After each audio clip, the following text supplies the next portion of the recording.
रंगा, घरी आणले रुक्मिणी पांडुरंगा. तिने विठ्ठला ते दिली भक्ती मीठ, तिचे खात आहे श्रीहरी ताकपीठ. तिने दाविली ही अशी भक्ती लीला, नमस्कार माझा त्या रमा माऊलीला, नमस्कार माझा त्या रमा माऊलीला. रमाबाईचे वडील रमाला नाथ महाराजांच्या घरी घेऊन जायचे. ही रमा काही साधी सुधी मुलगी नाही, ही एक अनन्य साधारण मुलगी आहे. यावेळी वारीला जाताना आपण रमीला सोबत घेऊया. रमा, यावेळी वारीमध्ये माझ्या बरोबर तू पण पंढरपूरला चल.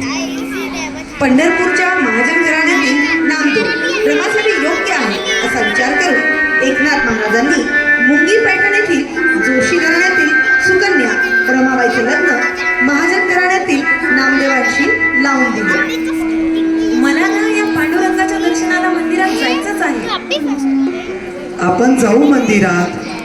नामदेवांनी पाहिले रमा रोज मंदिरात जाताना लोणी भरलेली वाटी घेऊन जाते व येताना ती वाटी रिकामी असते. म्हणून शंकेपायी ते हिमालयाला संन्यास घेण्यासाठी निघून गेले. तुम्ही पती जेवल्याशिवाय पत्नी जेवत नसे म्हणून रमाने अन्न पाणी त्यागले. घरच्यांनी खूप समजावले पण रमाने ऐकले नाही. असं करत करत रमाची प्रकृती खालावू लागली व ती क्षीण झाली. माझी भक्ती खोटी असेल की देव खोटा असेल? जर माझी भक्ती खोटी असेल तर देवानं मला शिक्षा का बरं द्यावी, आणि जर देवच खोटा असेल तर त्यानं माझा लोण्याचा गोळा का बरं खावा? रमाची प्रकृती क्षीण झाल्याने ती अंथरुणात गेली. एका सायंकाळी एक बालक तिच्या दारात आला. मला भूक लागली, काहीतरी खायला दे ना. मला खरंच खूप भूक लागली ग, काहीतरी दे ना ग खायला. खूप भूक लागली ग, मी खूप भुकेला आहे ग.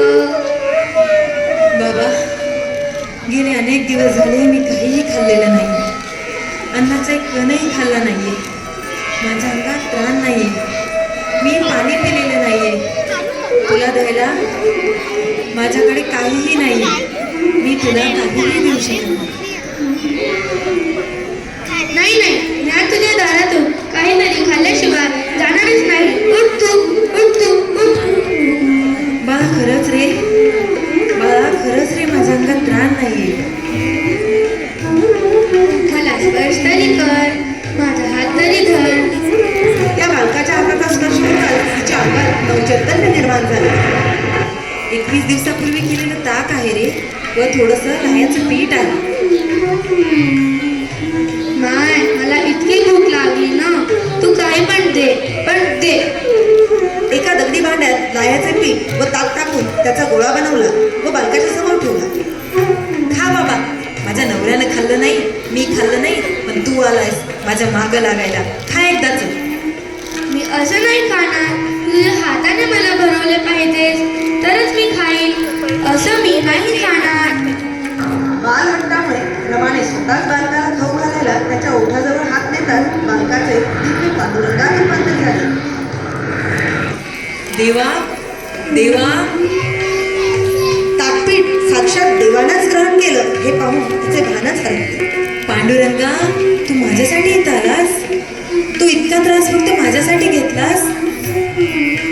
बाळा, जो भक्त अनन्य भावाने माझ्याजवळ येतो, जो सर्व विसरून माझी भक्ती करतो, त्याला मंदिरात जायची आवश्यकता नाही. मी सदैव त्याच्या पाठीशी असतो. अगं वेली, माझ्या पायाशी काय बघतेस? जरा मागं बघ.